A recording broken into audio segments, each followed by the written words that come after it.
September 1992. The pages of WWF Magazine throb with color, kayfabe, and the electric hum of early 90s superstardom.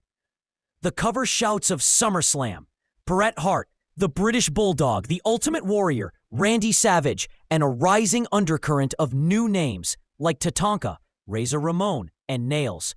The golden age of the Federation is changing, and every glossy page tells that story. The issue opens with the editor's comments, a rallying cry from the editorial team reminding fans that the Federation is a world unto itself. Behind every headline, every feud, and every exclusive lies the promise that no other promotion can touch this scale. Turn the page and you're greeted by Private Eye, a section that pairs photo sequences with light commentary. Tatanka featured prominently, extending his wisdom to the fans, part warrior, part mystic. It's WWF at its early 90s best, somewhere between sports and mythology. Next, Lowdown dives into the internal buzz of Titan Towers, updates on injuries, new arrivals, and touring schedules. There's talk of Razor Ramon's arrival, the bad guy swaggering onto the scene, dripping in gold chains and Miami menace. Yokozuna is hinted at as the next great powerhouse, and the Ultimate Warrior's physique gets its usual glossy praise. Each blurb sounds like a bulletin from a larger-than-life universe where everyone's life is a storyline. Then comes Brainstorms, Mr. Perfect's own column, a smug, sharp-witted page of insults, one-liners, and boasts. He ridicules the other superstars while praising himself as the model of athletic perfection. Every sentence oozes that Curt Hennig charisma, equal parts confidence and mockery.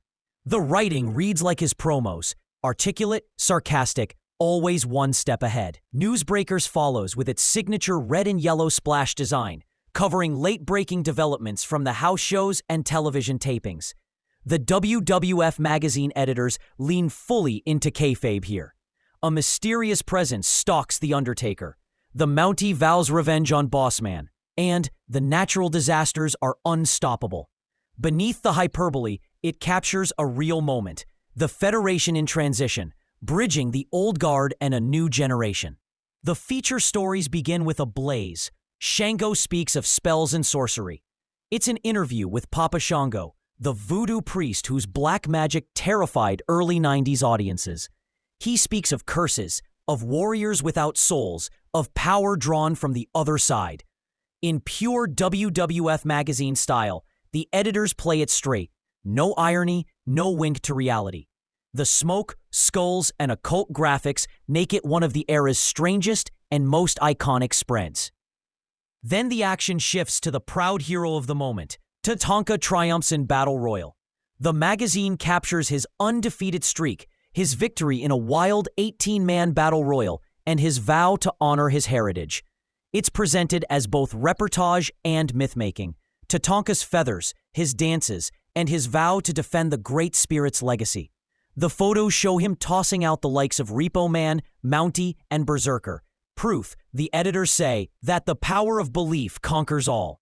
Duel in Darkness comes next, a feature on The Undertaker versus Kamala. The piece leans into horror movie tones. Can the dead man stop the Ugandan giant? It recounts their eerie standoffs, Paul Bearer's funeral urn, and Kamala's terrified reactions whenever the lights dim. Every line plays to the Gothic mythos, the Undertaker not as man, but as avenger from beyond.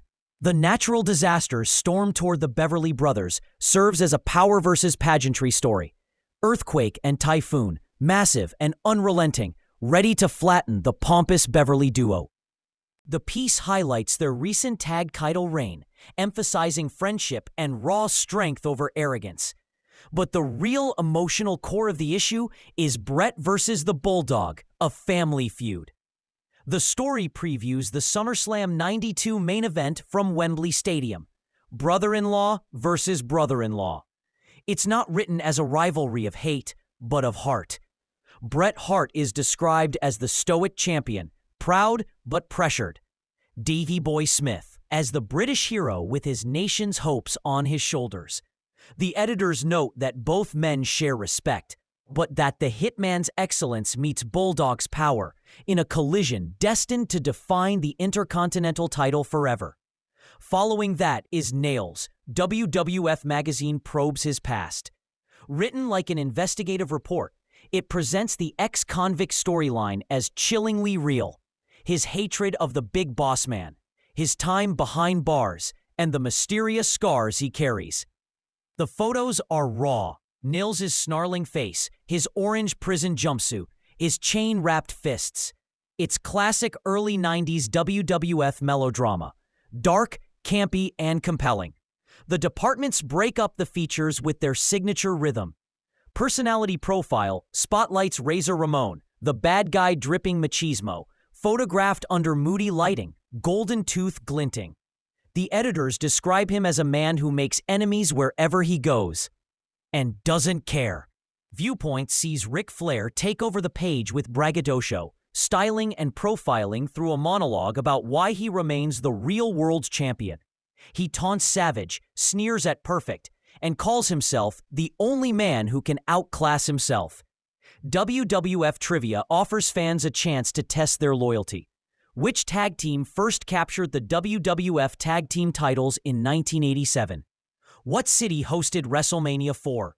The layout? Bright, colorful, and full of question marks. Feels like the school quiz every wrestling fan wished existed. Around the Ring continues the rhythm of kayfabe journalism, recounting tour highlights, upcoming cards, and charity appearances. You'll find snapshots of Macho Man signing autographs for sick children, Tatanka greeting fans at reservations, and the Bushwhackers in slapstick mode with fans in New Jersey. The back half of the magazine holds more lighthearted fare. WWF Crossword. Caught in the act with rare behind-the-scenes photos, and finally WWF Trivia answers tucked neatly into the margin. And like every early 90s issue, the ads are part of the show. Pages filled with action figure mail orders, Coliseum home video VHS collections, and the official WWF fan club. Membership kits, posters, and foam fingers guaranteed.